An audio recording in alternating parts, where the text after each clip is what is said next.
Hello, everyone. Welcome back to Pitch Please, the podcast where people who play games pitch ideas to people who make them. I feel a lot better about saying that now, Tom. Now you've kind of given me the pep talk about it last week. Yeah. It's a good intro. Damn it, man. Yeah, Alex. I agree. Gee, howdy. I'm feeling real glum today. You know, I wish we had some real big banger ideas to pitch to people.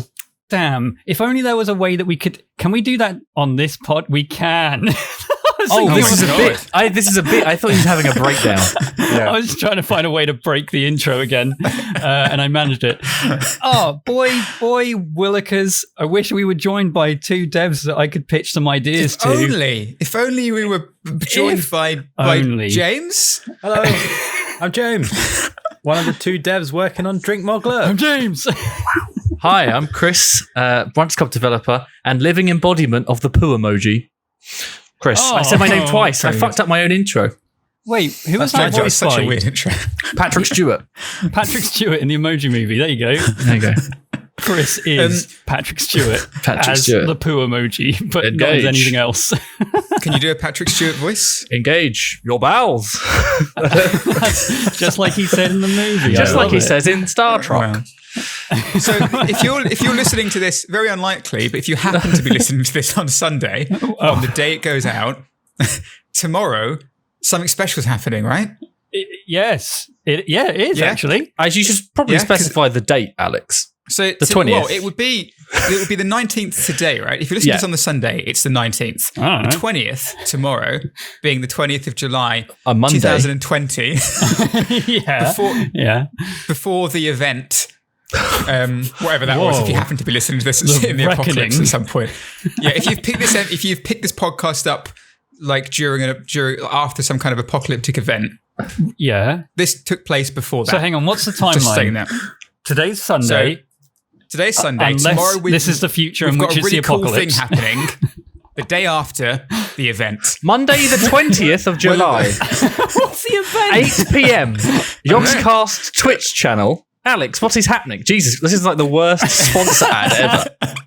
It's not a sponsor ad. What we're doing, well, it's for a thing. Basically, what we're doing is so we've been approached by Core. Is it Core? What's the full name, Chris? You know, so the website is coregames.com, and they've approached us saying, "Hey, you guys come up with some crazy shit." Well, Tom does, and then Tom and Alex do, and then we tell them it's shit. They didn't say crazy; they just said shit.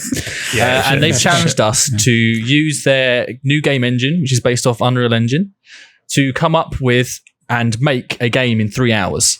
We're going to make a game, finally. So Tom and I actually get to be devs. But, and this is a big but, we need your help, I guess, because you guys can make some Yogscast themed props that we can drag into the environment. So if you head over to coregames.com, download the thing, you can make some stuff, publish it to the community store with the name Yogs_ and then whatever you want to call it. And then we can find it and we can bring it into our game and then we can play it and we can see what we can make. That's and you about can it. Watch us do it on twitch.tv/Yogscast on Monday, the 20th of July, 2020, prior to the apocalypse. But after Armchair Admirals. Make sure that you get all your stuff in on that day and make sure you watch then because the day after something's going down. Yeah, we're all dead. Yeah. What do you know? What do you know about Tuesday the 21st? I know, I've just got a bad feeling. Spidey senses. I don't know about that one. We're back, I think. Are we right in saying we're back in your hole this week, Tom? We are back in, well, sort of, kind of. You're back in the Hazel hole because I've got an idea that was sent to me by my brother who apparently likes the podcast, which is the first time I've heard that from literally anyone. And he sent an idea through. So would you like to go into my brother's pitch hole today? Yes. Please. I've been waiting for you to ask that. I can't wait. Have you? Because that's all I've ever wanted. Okay. I'm suddenly aware that he's listening to this, and now I feel really awkward. Well, hi. I'm sorry. What's his name? Well, Ryan, my brother. We're going deep into your hole. Sorry, Ryan. I didn't mean that. All right. Let's pound that hole. Pound my brother's hole. Yes, please. Yum, yum. Okay, so here we go. Here we go. Yeah, just goes, I'm from Norfolk. So I'm really glad I got that G&T in the end. His idea, I'll read the full thing. You play a vampire through the ages. Either each level is based around a different era in time, or you could have it open world, but time changes every so often with the story. With every kill or important action you take, you need to think about how to cover it up to avoid the world becoming aware of the existence of vampires. Here's the kicker. The penalty of not covering your tracks is that it makes future levels more difficult. The world becomes more aware and humans become more prepared for vampire attacks. Technology could be slightly different. You could have 2 different difficulty variables, one being the natural level progression and the other being through your own choices. And that's it. And you can tell he's listened to every episode because he's throwing out things like natural difficulty variables and all these things. It's amazing. He's talking like a game dev, which is what we're teaching people to do in this fucking weird podcast. So the first thing that came to mind was Tom's. What was the name of the one where we had Tom Clark on? CT Life. CT Life. That was it. The idea of like having stuff change over time depending on your actions in the past or during your playthrough. Was I know that's completely different in terms of the actual game it was, but yeah. So I mean, obviously, I think a couple of things can come to mind really quickly. One is Vampire the Masquerade, which is an open world RPG. I've never played. No, me neither. You play as different covens of vampires that have different, like they're they basically have different attributes classes based on what clan you join at the start. Yeah, and I don't know the story of Vampire the Masquerade. I know there's a second one coming out soon, Bloodlines or whatever it's called. I don't know, Tom, but I heard it sucks. Went nuts for that. I hate you. I hate you. And yeah, I don't know if in killing people in the open, I guess that is like a small chase sequence. People come after you, but does it have an impact on the world? I'm not really sure. But I get the impression that each level, if it is a level-based thing, it's kind of Vampire Hitman, right? Where you have... That sounds amazing. You have like your target. This guy's he's real juicy. He's a big blood bag. And you have to get through the level to get to him using vampire skills. I mean, in my head, I was imagining Dishonored X Assassin's Creed Brotherhood, where you build up your own clan and you can send them out to do stuff. But then like the Dishonored style, like the environment where it's all sort of not steampunky, but like it's an alternate time. I really like that. I think that fits really well in that theme, as well as like the game Thief. You know, the reboot they did. So like, obviously stealth is important, where lights, sound, a lot of that plays into. But with Dishonored, hiding bodies and same with Hitman. But the going the different routes of, you don't necessarily have to kill everyone if you're trying to get to one person. You can go stealth. You can go. So who is this one person? Because it's not just. Are you thinking, or is he thinking like you have a target, like with Hitman, or are you just you're just draining blood? He's thinking exactly as much as I read to you there. I didn't delve much deeper than this. I just took that prompt and stole it. So, I mean, it's up to us, Alex. That's how this podcast... Welcome, Alex. Welcome to Pitch, Please. Have we all seen... I like the idea of a target. Have we all seen what we do in the shadows? Yeah, I was trying to think about how we could wrangle that in. Is this a comedy game and you're just like a terrible vampire trying to blend in? Or it's are you like... Octodad, but vampires. My feral vampire. I tripped and fell and sucked your blood. Sorry. I mean, you have to put down sheets to make sure you don't make a mess. I mean, I was basically just imagining Hitman, essentially, where the target at the end is the guy you want to kill, or not kill, but feast on. That's what vampires do, right? And he's got the only blood that you like. So, that's an interesting point, though. Like, because you say feast or kill, that's a decision they have to make, right? Is it because if they feast on someone, then that person becomes a vampire, right? Is that how it works? I suppose it can work however we want it to work. Feast, marry, kill, isn't it? That's the name of the game. Yeah, that's definitely it. Yeah. So you have three choices at the end of every level. Feast, marry, kill. Feast them, marry them. Where did marry come from? That's where you make them your thrall. You make them your thrall, and they... How many husbands and wives are you going to have? You can have like a harem of vampires. In thrall. Yeah, Okay. I mean, you're a vampire. Do you abide by the vampires natural are very order? sexy, aren't they? Yeah, Exactly. they're into that kind of. Yeah. When you said open world, my mind immediately went to like Kingdom Come Deliverance, but with like Rust-style hunger, but it's You the love hunger is that blood. Rust, don't you? Well, no, but as in like you have a thirst, but then you have a hunger meter, so there are targets and stuff to do, but you also need to maintain your level of hunger by, draining certain people and then hiding, or however you want to do it. But they need to not have. You need to either deal with the consequences of that, or hide them, or like dispose of them somehow. Does it need like an extra element? Does it need like an extra element? Like you're trying to blend in as a normal person during the day. Like what are the consequences? You're just going to hide, go out at night, feast, come back, sleep, go out again. Is it like you're trying to live a normal life as well? So you've got to try and not get burned by the sun and. Trying to say you've got to masquerade yourself as a vampire. I wonder what you're getting at there, Chris. No, I just that is a word that works with that. I mean, I like the idea that what James was saying about, or just the idea of there being other things than, because vampires don't need to feast constantly, do they? It's not like you're going through a level and you like your meter, your blood meter, or your life essence is constantly draining. So is it like going out on the hunt and hunting for something? Like, what if that's a really big deal that you have to go and do that, and it's incredibly dangerous.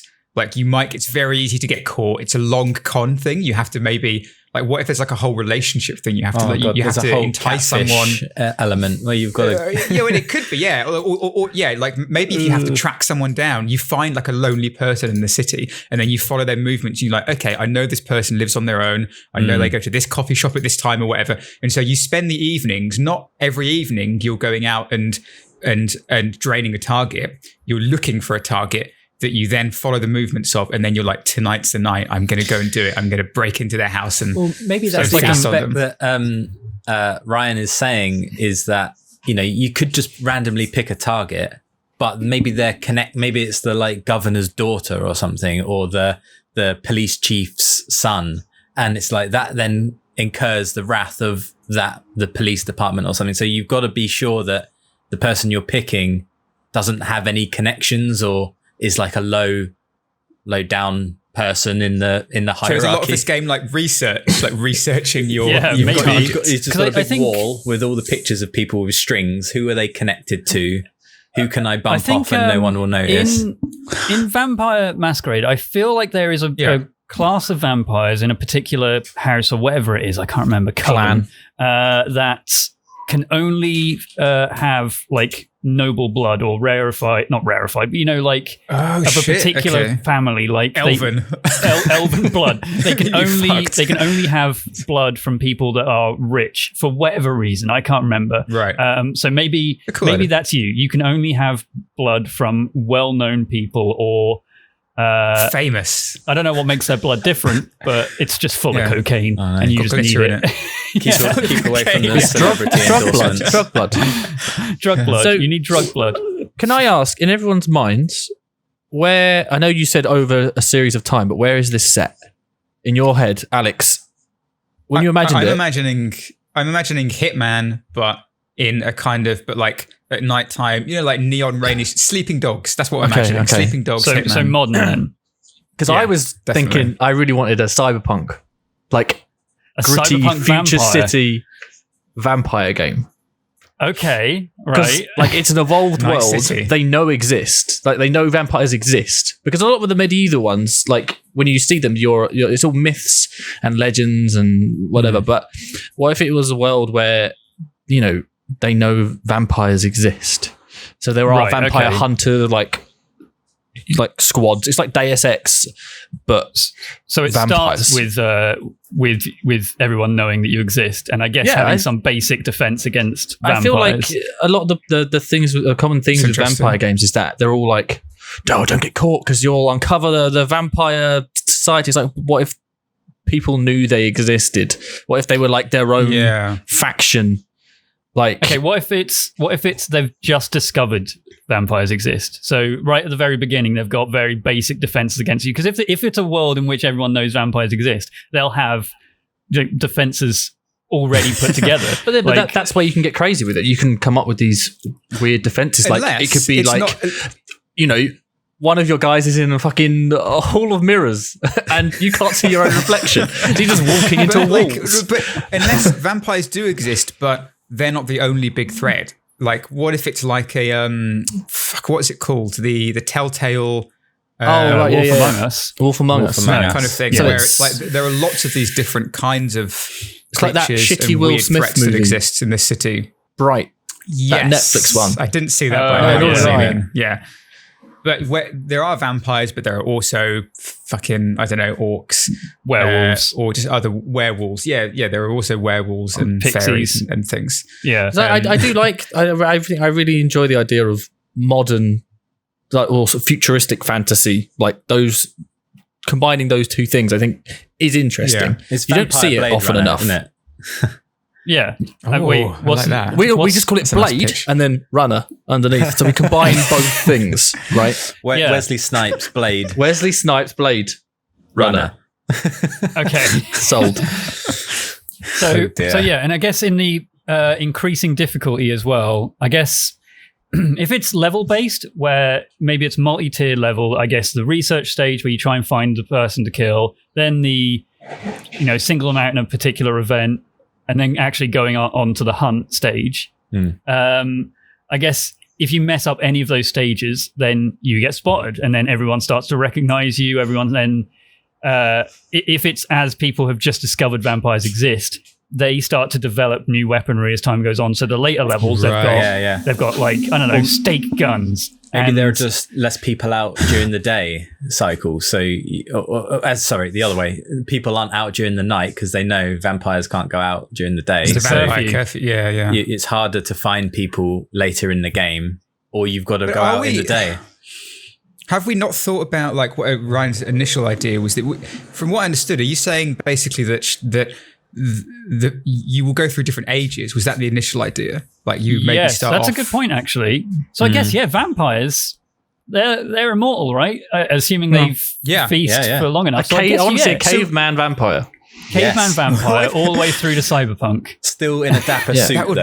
In like, I love how we've immediately changed the budget from basically probably quite low to just fucking whatever. Just the maximum amount. That's the whole point of this podcast. Is the fucking whatever budget. But I mean, what if you could start out where, like, right at the beginning of the game, you're not a vampire. You become a vampire. You get feasted on or whatever. The first level is you are at the target, right? And you're just walking around doing an ordinary shit in the game. There's tutorial stuff like, oh, I can't get through this gap. You need to... this is Caveman. Yeah. And someone says to you, I need to get through this gap. I don't know how. And then on screen it says, press C to crouch. And you go through the gap. And someone says, oh, can you turn this... press OOG to OOG. Can you pick up this rock for me? And you look at it says, press F. Yeah. So that's the tutorial segment. And then, a caveman vampire bites you. And a cave bat. A cave bat. Yeah, you're the original vampire. A cave bat. You're the first ever vampire from caveman times, and this is you surviving through. And the harder levels, you're just getting more and more upset because you're just like, oh man, I used to be so cool, but now everyone's got really cool technology. In the future levels, everyone's got like cyber legs, so they can jump super high just like you. And you're just like, oh man, now I'm not cool. I'm not a cool caveman vampire. You could get cybernetics. You're immortal. It doesn't mean you can't upgrade yourself. Maybe that's how the skill tree works. Yeah. Oh my god. So only in the very late game do you start to actually upgrade your character because of cybernetics. You could upgrade it along the way. I'm talking like you could do normal skill tree, years. Like improve stealth. Vampires have abilities, right? So they can turn into bats, they can turn invisible, climb up walls. Maybe you can unlock those the more you feast. So it's like not experience level, it's like blood level. So like you've got to drink a certain amount of liters to, unlock this skill point. That's quite an interesting thought though. What if you just had smash 10 gallons of blood quickly? Just walk around bloated. Level. What if it's like if you stop drinking blood, you start losing skills? So even if you're late game. Oh, yeah. So the more you put into skills, the harder you make the game for yourself. Yeah. There's the risk reward. I want to be really good, but if I'm really good, it's more maintenance to keep control of that. Yeah. So you okay, could let it drop away if you're like, I don't need this, whatever. But yeah, just look. Yeah. So I guess you start at like a middle ground. Like the middle ground is 0, right? Weirdly enough, like level 0 is middle. If you drink a load of blood, or if you like kill someone, then you drink more of their blood, and that just kills them. So you get more XP. But killing them, I guess, also means you're more likely to be spotted, or I guess future levels will be tougher because this person's vanished. It must have been vampires. But if you just drink their blood and then turn them into a vampire or leave them or whatever it is, then you get less experience. So as you drink more, you go from 0 to 10. But if you don't drink enough blood, or if you fail a level completely, which is, I guess, possible, like you just have to flee the scene, then you go into negative levels, which then starts giving you debuffs. And you're like really weak, you're really frail, your health is reduced, your speed is reduced. Your skin goes all weird, so it's a lot harder for people to people will immediately see that something's odd about you. So you can't get that close to people. Fuck yeah, that's really cool. You start turning more Nosferatu. And it basically, if you fail a level, the game is much harder, which means you fail a level, which means the game is impossible. But what if also, like, as you go through the ages, the older you get, the more blood you require to maintain a base level, like your base 0 level or whatever. Like if you'll stop, like, because in terms of like, because when you see really old, I'm thinking of like What We Do in the Shadows now, but when you see really, really old vampires who are like 2,000 years old or something, they're all really like wrinkled and fucked and they sleep all the time, don't they? I thought they were ageless. Well, I don't know. I think maybe they just age a lot slower, perhaps, or because they're not immortal. No, right? they don't age. You stay at the age you're turned into when a you vampire. Returned, yeah. So maybe they were like just in like Skyrim fuckers to begin with. In the Dark Brotherhood in Skyrim, there's that little girl who she just hunts like creepy people and paedophiles, and then she just kills them. But what if, right? So going back to the initial idea of like what if you were the first vampire? Yeah. And so every vampire then that is created is completely your doing. You choose whether to make someone a vampire or not, and then that, like, what effect could that have on the gameplay as you go through the ages? Is that beneficial to you, or do people then become more aware that vampires would exist? Does that work? You start to build, like Chris was saying, you start to build like a brotherhood of all these people, but how would that help you? Because I guess the ultimate goal is keep yourself alive and get your target, right? But if you build a brotherhood, how can they help you? Maybe they show up every now and then in missions. The ultimate goal, because that feels like that's what you need to do just to stay alive, right? In which case, that's almost just like a survival game. Like, I think we need something else. Like, what if there's like another big enemy that, like, what if there's werewolves? And like, your ultimate goal is to, like, you're the first vampire, and also werewolves are ageless, and you're in a constant battle with the first werewolf to destroy the werewolves. Right, the person who taught you how to crouch. They're a werewolf. Yeah, the person who taught you how to crouch. That's it. The person who taught you how to crouch is Blade. He's a vampire hunter. But it could be a vampire hunter. Yeah, but like something where like the ultimate goal of the game is to do something. It's not just to like, I need to keep topping myself up. It should be to stop someone. Like you do in Assassin's Creed, where you've got the Templars and the Assassins, right? The Templars are trying to. I can't even keep up anymore. What they're trying to do now: take over the world, stop the world.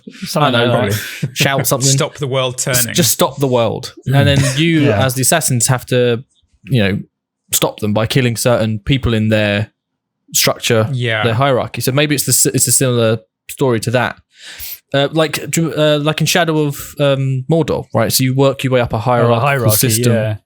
Of things, but like you're like, okay, I need to go after them next. So maybe you go into one level where you can find some, if it's like Hitman, the bespoke designed levels, but maybe you can hide information that might reveal a character to levels up in this thing, and you can find out some information which you can then utilize later on. It might be like he's allergic to this, and you can try and utilize that and then get him alone because he's having you can utilize different mechanics. Let's just go Castlevania style and say the person you're against is a Belmont, and it's just a family of vampire hunters who always with every generation teach more vampire hunters, and that's just they've got a guild of vampire hunters. You're trying to create a coven of your own to eventually be able to fight them or whatever. It's an endless struggle. Aren't covens witches? You're gearing up to the final. I think there's vampire covens, aren't there? Yeah, I didn't think a coven originally are witches. Covens are witches. Tommy, you utter disgrace. I'm sorry. Come in here. Collective plural noun for that as well. Yeah. I thought it was a thrall of it vampires. is in this one. In this game, it's a coven, and if anyone questions it, we'll just say it's part of the law. I still really love the idea of Hitman.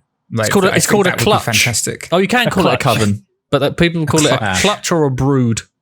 A brood. A clutch, I like that. A clutch of vampires. Yeah, because I don't know. You clutch yourself in terror. Clutch or your a clan. Your crucifix to stop them from coming closer to you. There you go. That's why. Like what if having these Hitman style levels where you're going out to like these really like incredibly well designed levels where you could approach from lots of different angles and you have your target.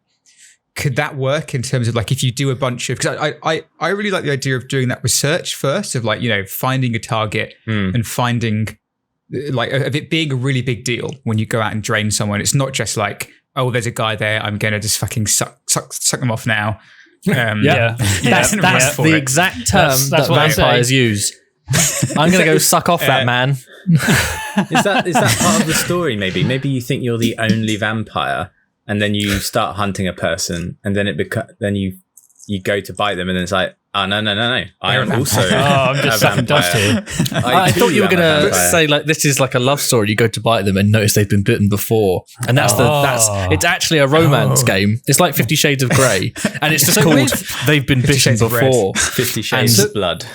So with vampire thralls, right? They are eternally serving the person that turned them, right? They have there's a vampire hierarchy where the person who was turned serves the person who turned them, and that person serves the person who turned them. Maybe one level you go to bite someone, he's a vampire, so you're like, whoa, okay, so there's another vampire going around who's actually, maybe you're the one who's not turning some people, and then you suddenly find out there is a vampire who is turning people into vampires. Right, yeah. So are you under the assumption?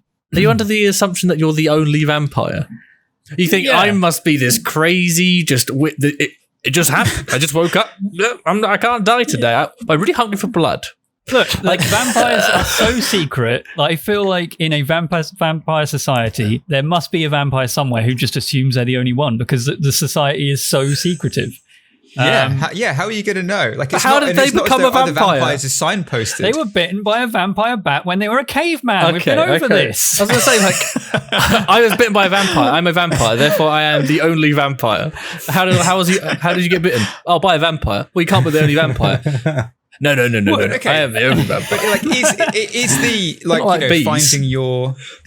finding your mark or whatever and following them and stuff? Is that too drawn out? Would it be better to just have like gameplay wise? Would it be better to just have like, okay, this is your target, go and hunt them down, Hitman style, or does it work if you have a bit more of a build up? Hitman style is done in such a way where it's like you're thrown into a level, and in between levels there's like little cutscenes, right? Where it's just like, story moment, this guy is a bad guy, should probably kill him, or this guy is the leader of this business and he needs you to kill him, Agent 47, and you're just like, yeah, sure, I'll do it, whatever.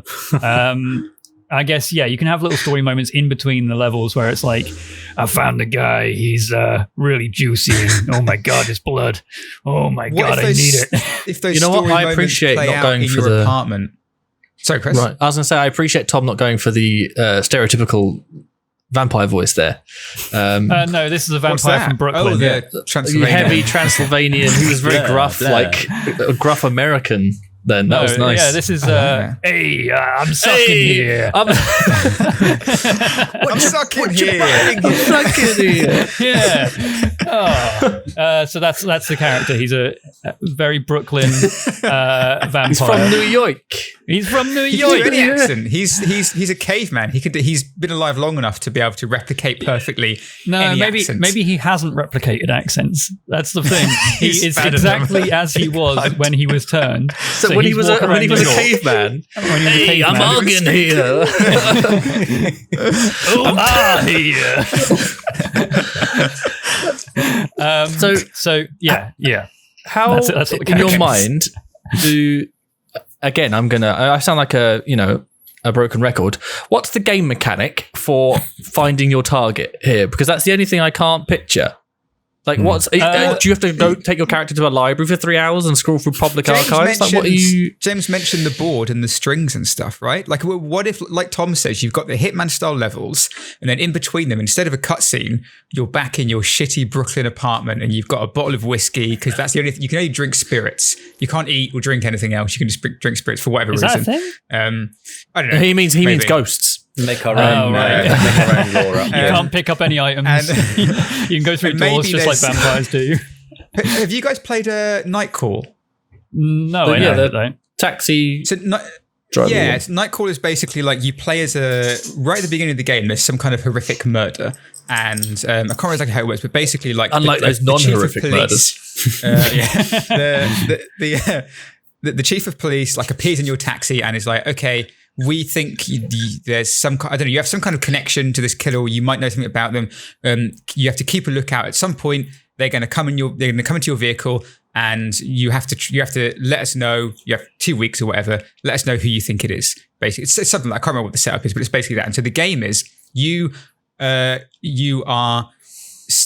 doing nights, so you're asleep in the day, and you're driving around Paris in the night, picking up different clients and chatting to them, hearing about their stories or whatever. And while you do that, you have to figure out who the killer is. But between that, you're back in your apartment and you have this huge corkboard where you're shifting around all these different subjects that are like, okay, I know that the murderer used a knife, and I know that this person, because of this news article this newspaper clipping I've read, works at the knife factory. I don't know, but you're doing, Chris, you look so confused. Did you say that you play as a taxi driver and the police tell you that you're going to have a murderer get into your car?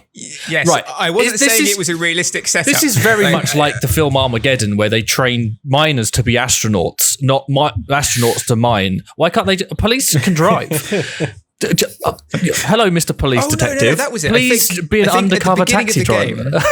At the beginning of the game, I think you were attacked, but you managed to survive. And that earns you the right to become a detective. That earns you the right to, I think, because they're like, okay, you know what they like. You might recognize them or something. You'll recognize them like that. If you get attacked again, if you get attacked again, you'll understand what's happening. Yeah, it's something like Sorry, that. Sorry, that just really confused me. That you're like in between the actual main gameplay, you've got your apartment where you're setting up all these different, like, maybe that's it. Maybe it's not like, okay, you have to fucking go to the library or you have to like open the yellow pages and look through people and then follow them around. But what if you have the initial setup of, okay, the game has provided me a list of potential targets. I'm going to put these together and figure out which one I want to go for.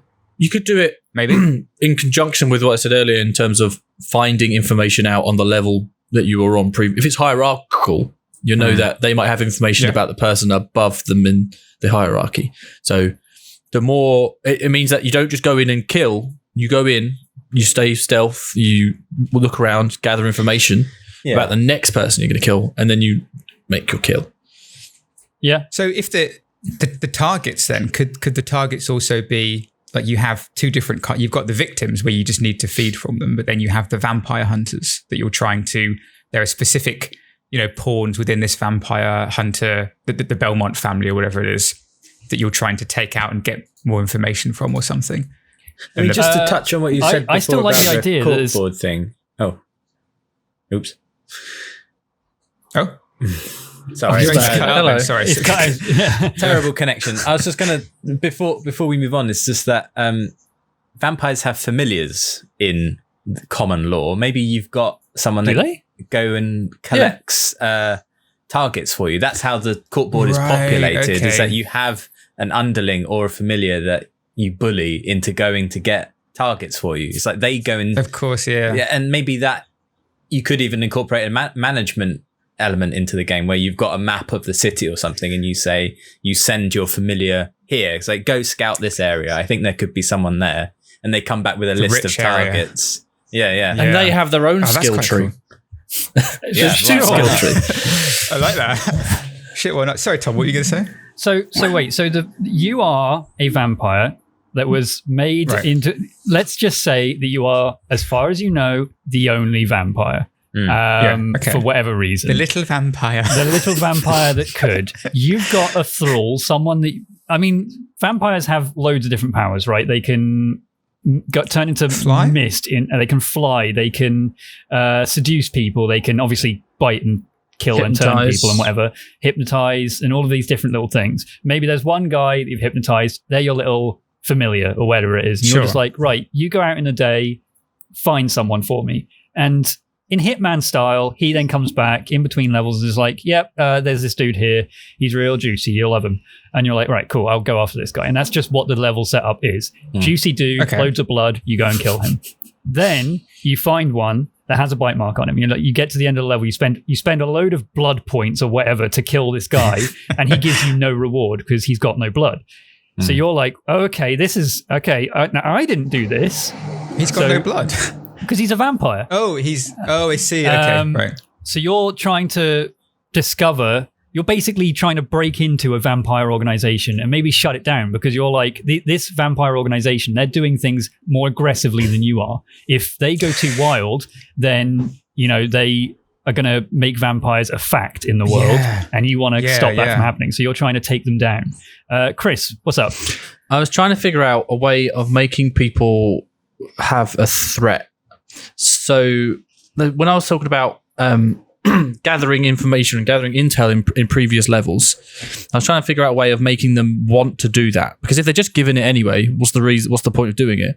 So what if it's like XCOM? So there's a thing. Oh, there we go. A timer and well, no, but as in the Advent there it is. Have their Avatar end project. Goal. Yeah, the Avatar project, that's the one. So I have to remind people every episode. I always forget what is stupid. So the more information you find, the quicker it is to find your next target, right? Yeah. So everything takes in-game days, right? So you'll be like, okay, I found all this information. It's only going to take me a day to locate where this guy's going to be. So that only ticks up a day. And then if you take him out, then it maybe drops down a day or however you want to work it. But it encourages people when they're in the levels to explore and try and find as much information as they can because they know that it's going to tick up however many days to take to fight until they find their next target. Because otherwise there's not really a sense of threat. Like if I'm just I could go in, kill and go, oh, you did it. Here's your next target, kill. Here's your next target, kill. But like if there's not a reason to explore and branch out and find things, then I don't think you don't have that sense of urgency. There needs to be an impending. Maybe it's like you're going to get discovered by the vampire hunters, or that's their end thing, or they're going to, do something. An event is going to happen, and that is bad for you. So you need to stop it. And that's how you do it. And then, as you said, you send your familiar out, but the more information you have, the quicker they can find that next target. So therefore, it ticks up less. What if the vampire hunter family? The head of the vampire hunter family is about to become mayor of the city. The president of the United States. The president of the United States. And so you have to... I just thought of and he's going to bomb Transylvania. Well, it might not be. Okay, what if it's not? It doesn't have to be necessarily that you think you're the only vampire that ever existed. It could just be like, what if it was at the turn of the century or something? When or even much say if it was like LA Noir kind of time, like 1940s or something, where you think you're the only vampire in the country. Right. Tom. Okay. I think I got it. Okay. See? Yeah? Okay. Gonna suck some blood, see? So, step one, you're a vampire. We know this. Okay. Now, I think there is a faction of vampire hunters. They're not hunting you. They're hunting the other family of vampires that you've only just found out about, right? Okay. So, you are trying, that when the vampire hunters attack them, the vampires, this little faction of vampires, they're going to respond very aggressively, right?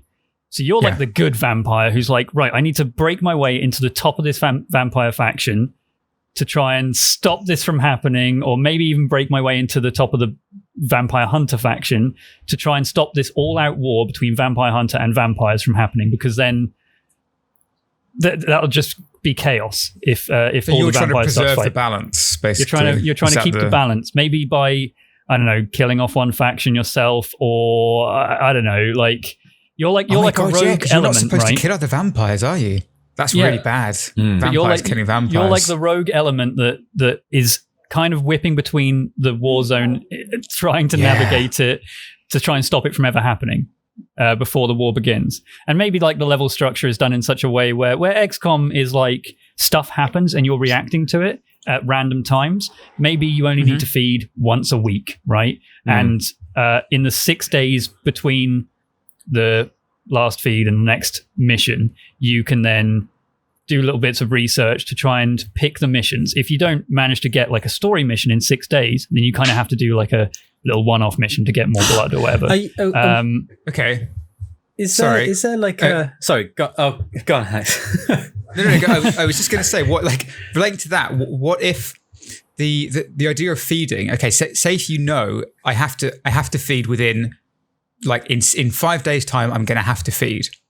And right. So whatever mission you happen to be doing at that point, whatever level you have to be at, you have to feed on that mission. And that will make it considerably harder to kill your target, because you have to kill your target and find a victim as well. And so you kind of want to try and manage which missions you pick on which days, because if you're forced into picking a really tough mission where you also have to feed, that's going to be really difficult for you. Yeah, maybe in between that time, you're also like researching little side missions so that you can do these side missions in the 5 days. But you also have to try and allocate yourself to like, okay, I also need to try and discover more about this path. And it's kind of a balance of what do you research and what missions do you do at the end of each week. James, what you got? Talking about that balance, Tom, you mentioned like, are you a good vampire? Does that mean that you don't kill? Do you get a choice? Do you just feed, or do you kill them? You have to, right? You have to. Do you have to kill them, or do you just have to like try and be stealthy? Is it Stop like you doing that now? Okay. Or you just knock them out and then you feed on them, and then knock them out and feed them, and then they wake up and they're like, "What the fuck's this all about?" But like, they still want to kill people. Well, this individual vampire, if they're good, and they're trying to get in between these two warring factions. Are you actually saying that there's an alignment, like a Paragon sort of alignment? You can choose to go and kill these people, make your missions easier, but then you're aligning yourself more with the bad. I don't think you're necessarily a good or a bad vampire. You are just a vampire who's trying to exist, right? Yeah. But you also your main thing is just stopping this all-out war from happening, right? Between the vampire hunters and the vampire. What I like about Alex's idea, especially, is that if you're on the mission and you have to feed and you don't have a chance, like let's say you're trying to be nice, you're not trying to kill people, whatever. Maybe there's more points awarded if you don't kill people, but if you have to feed. And you get this bloodlust where you will have to kill them to satiate that bloodlust. That's a really interesting mechanic, I think, of like you forced into a situation. And I think that's the thing. What if like the more that you need to, I don't know, like what if there was some, it doesn't really make sense logically, but if the longer you leave it to feed, the more... I don't know, like the more, could there be some way that you're almost more powerful? Like you have a certain kind of ability that makes you, I swear a game's done this before, but like, so you want to try and leave it as long as you can to feed before you do it, because I think that's there's some kind of benefit saying. from doing that. That's what we were saying with where you get positive you have and more negative. damage, the lower your health. A lot of like card games do it as well, where like if your health is under 30%, you hit extra 30. Like, I think the way like we were saying before, the way skills work and the way leveling works is on a fluctuating level where there's, if you're high on blood, then you've got higher vampire skills, but maybe your, I don't know, certain abilities are weakened. But if you're low on blood, your ferocity is much higher, but you're weaker and slower. The ferocimometer. Really fucking cranky. Like maybe even there's literally just a stat of like how well you cover up a kill or something. Like you've got a brutality meter, and if you're too low on blood, then you really tear them to shreds, and it's like, oh shit, The Last of Us 2. This is obviously he was obviously killed by a vampire, and people spot it and people react to it or whatever. But the higher your blood level, the better you are at subtly killing people while still getting, I don't know, something like that. So the longer you leave it, the tougher it is to cover it up. But it doesn't necessarily make you weaker or stronger. It's just two different paths, two different sort of play styles that you can work towards on either end. And I think I kind of like the idea of you're just seeing stuff happen as they go, and you're kind of reacting to the way these two factions are interacting with each other, but not necessarily affecting you. Although I guess they could affect you in some way. Like if there's a big vampire attack and against the Belmont family, the vampire hunters, then they upgrade their weaponry, and you're like, okay, now if I go against a mission against these guys, they've upgraded the weaponry because of what this other faction has done. And you're just trying to work your way to the top to stop it from happening somehow. Maybe you kill the leaders, or I don't know, maybe you turn the vampire hunter leader into a vampire, or I don't know. But that could be cool, yeah. But that's how that's the way you navigate through it. Is stuff is happening around you, and you're reacting to it in such a way that it's affecting your play style, but it's not necessarily affecting you as your character, right? You're just trying to stop this from happening, damn it. So going back to like the gameplay itself and the levels and stuff, how are you imagining, can you guys think of like ways, like I mean, in Hitman, obviously he's using his Hitman abilities to blend in and to do so. How does that work as a vampire? And what kind of dangers do you are threatening you? Being caught and all this kind of stuff. Similar to Thief, right? And also, if there's, I don't know, maybe one of your victims, one of the areas you're going to has it could be anywhere, right? If it's a public place, it could have a chapel in it, right? Well, you can't go in there, you're a vampire, right? So like you have to wait for your victim. There are a lot of hazards that vampire, say you're trying to mingle in with a crowd, but there's a fucking huge mirror there, right? Everyone's gonna be like, you don't have a reflection. You're chasing someone you're walking down the street, and there's like those two guys just carrying a mirror across the street. Classic. But there are certain like environmental hazards you have to look out for as well. But if you're trying to be sneaky, you obviously use shadows. You can use height. If you can turn into a bat, get up to a ledge, unbecome a bat. That term. And then you can use your powers to get advantages, whether it's over using the environment or certain things, hypnosis to make someone cause a distraction. I like the idea that as time, if we're keeping the time progression thing, it will get camera phones and security cameras will become a thing. So, and you don't get picked up by those either. So that's another thing to avoid, is like seeing a coat just walk past a security camera. So you've got to keep.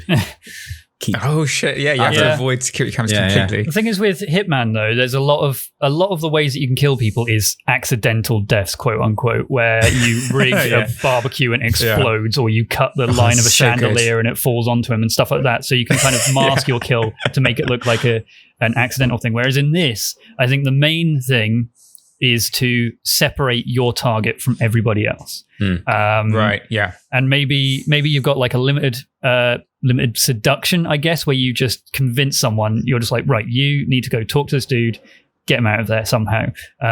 Maybe after like 20 seconds, this person is suddenly like, whoa, okay, what just happened to me? And they start freaking out because they're like, something's just happened to me or whatever. And maybe there's, after a certain cooldown, stuff starts happening as they react to the stuff that's going on around them. I found a way to save a lot of dev time as well, because as a vampire, you need to be invited into the building. So maybe you just never get invited inside, so we never have to do the inside of a house. True.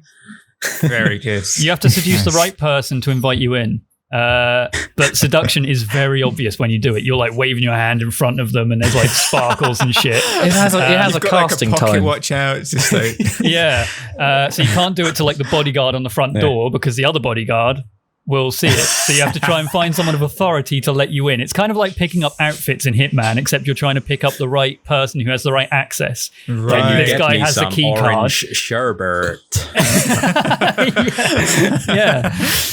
So what happens with what are the main dangers in these kind of levels?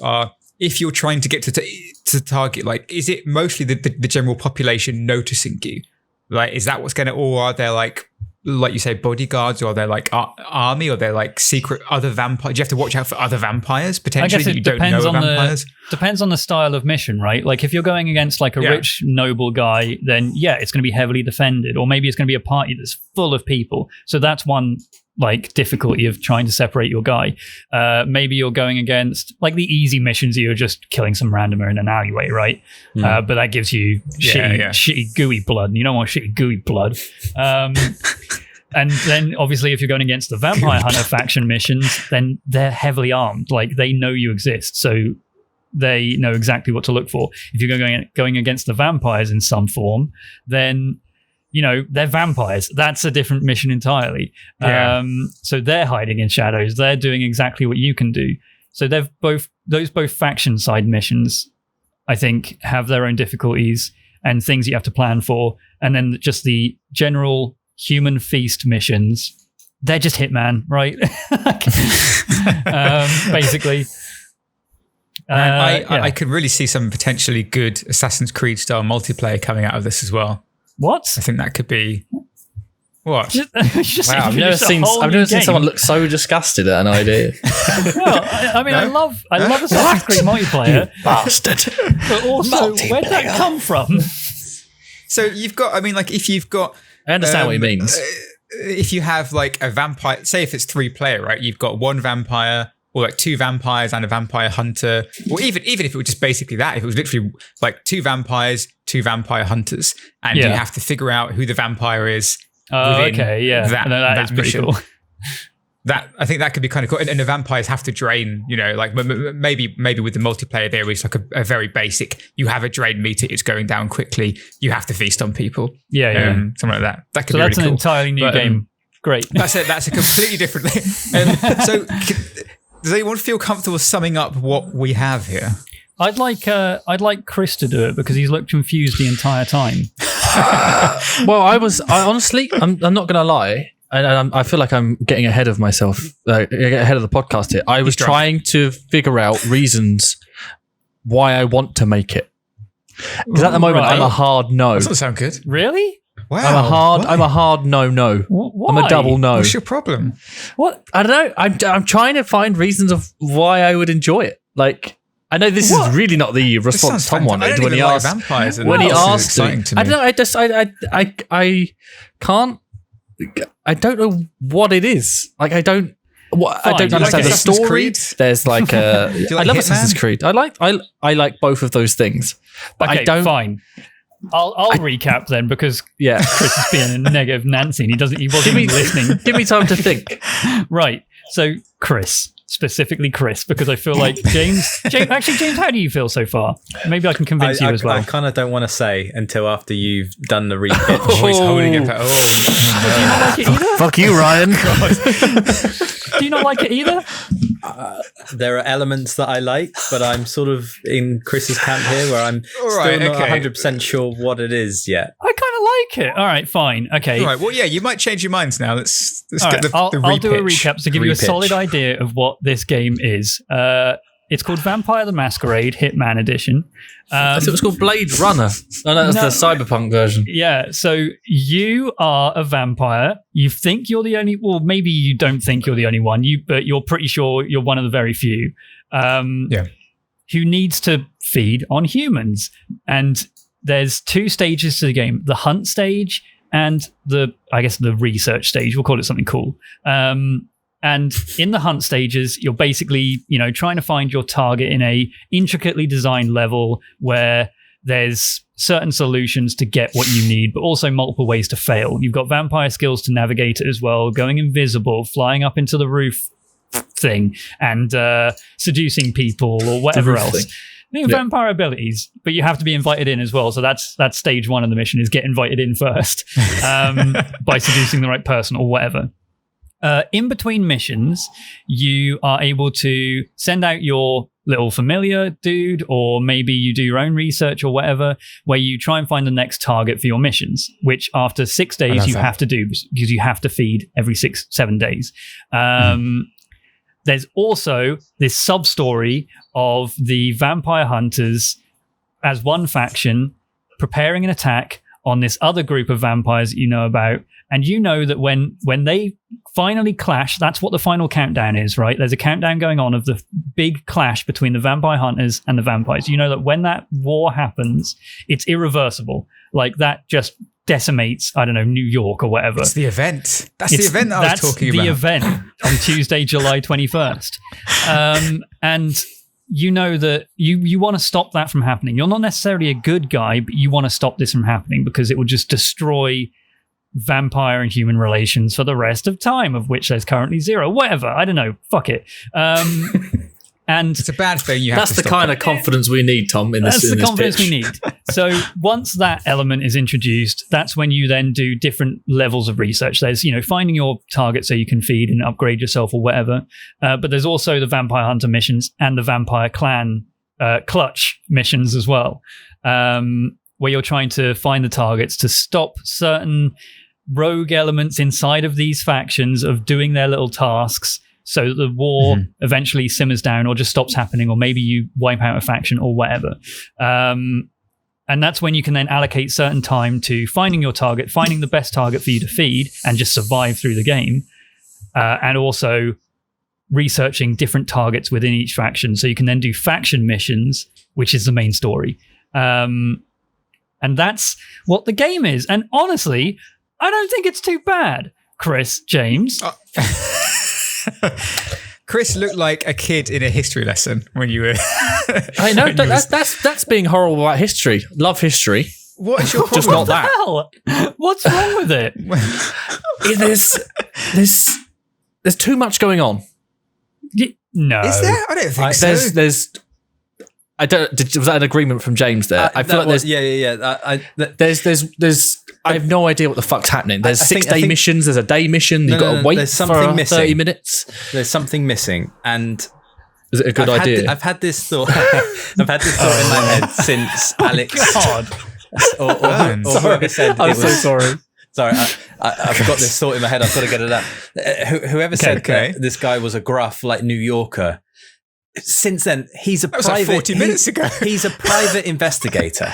He's a vampire who's a private investigator, and he only hunts criminals. And people come to him, say, blah, blah, blah, this person's evil, la, la, la, la. And then he goes off, he tracks them down, and he kills his target as it's like Dexter. He's like a good serial killer. This guy is like a good vampire. Okay, Dexter is a good comparison. There's like a morality to the game that I'm just not following. It's like, okay, what's his motivation? I agree. This is currently Dexter, but the game is currently the season finale of Dexter. Whoa! Which is, I remember that. Yeah, steady. Like that's where in my current thought. That's where it is. I just don't. To clear up your 6-day, 7-day confusion thing, right? I think every 7 days to clear it up. You fuck it. You get rid of it.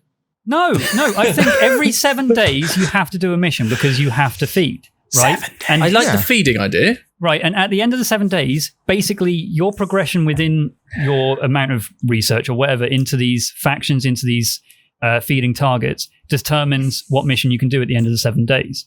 So that's basically how it works, is if you get enough research to be able to do a faction mission in that time, then at the end of the 7 days, you do a faction mission. If you don't, then you just do a regular feeding mission. And that's how it works, is that's where you kind of...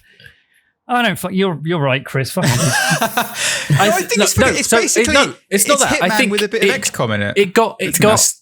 It sort of went down a different path. I think when we shied away from the idea that whilst you're on these missions, if you haven't eaten, you are going to have to try and feed as well. But you need to get away with doing that as well. Like you have the hunger, you have the thing. You maybe you can last a certain amount of time, but the more you use your abilities, maybe it drains the amount of time that you have left to feed. So you need to make sure that was fine. And then you started going on this whole faction narrative, which I couldn't even keep up with. It's easy. There's 2 factions who are going to war. You want to stop it. That's it. But at the start of this, you were the only vampire. You didn't know others existed. Now there's families, there's factions, there's like... Look, okay, all right. We need to work out the story, there's sure. The Capulets. Who else is there? There's Robert De Niro's a vampire or some shit. Romeo and Juliet, vampires. Vampire and a vampire hunter. Now it's a love story. Yeah, look, sure, the story isn't there yet, but that's fine. We can work. This is just for the gameplay, right? Gameplay-wise. Yeah, Chris. No? you say that gameplay-wise. Isn't like that either. I'm worried it's going to be a very empty game. I'm worried it's going to be very empty. All right, hang on. Okay, look, wait, Chris was just saying there's too much in it. No. Wait. In terms of people, in terms of like your targets and things, is like it's.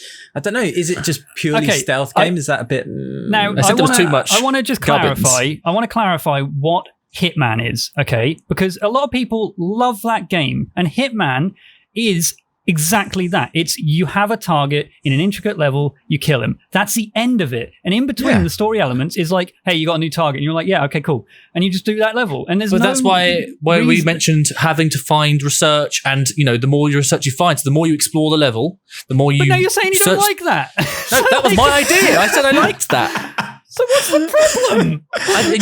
I feel like you've taken that and you've extrapolated it and just you've diluted it too much into this. No, I just introduced a story. Yeah, but that ruins it. Tom. Oh my god! Kiss. I don't think this has happened before. Tom. Kiss. Keep it simple, stupid. You don't. We just. Yeah. Fine. You're a vampire. You're killing targets for blood, and the game ends. The game ends when you've just run out of blood, and that's the end of the game. Would you make it? Would you make it, Chris?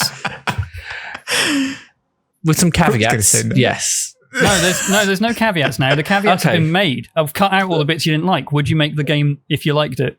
Yeah. All right, good. James? Nah, don't think so. What do you mean no? The vampire game is you just killing people. You're just a vampire and you're just killing targets. That's boring, actually. No. You don't have special abilities either. There's no interesting leveling system. You can't go into negative levels. It's boring. No. So that's the game. You wouldn't make it. No, I wouldn't even play it either because it's shit. I thought this was good. I was so I was really enjoying myself throughout this whole discussion. I really like the fact that I did not expect it to end here. I like the fact we were talking about bloodlines, and it turns out Tom Hazel's not very good at coming up with ideas. Oh my god! So wait, hang on. I can save it. I'm sorry, Ryan. No, that was a joke. That was a joke. Bring it back. I think it could be good. I think that if we put the story aside, I think the idea of like finding a target, hunting, doing stealth. You've got this bloodlust. You've got this. Maybe you've still got this skill tree, which it plus minus skill tree. That difficulty element. If we bring in the time shifting thing, like if you progress through time, I really like that idea. That obviously it gets harder as you progress. People get camera phones, more technology. It's harder to blend in, get away with murders.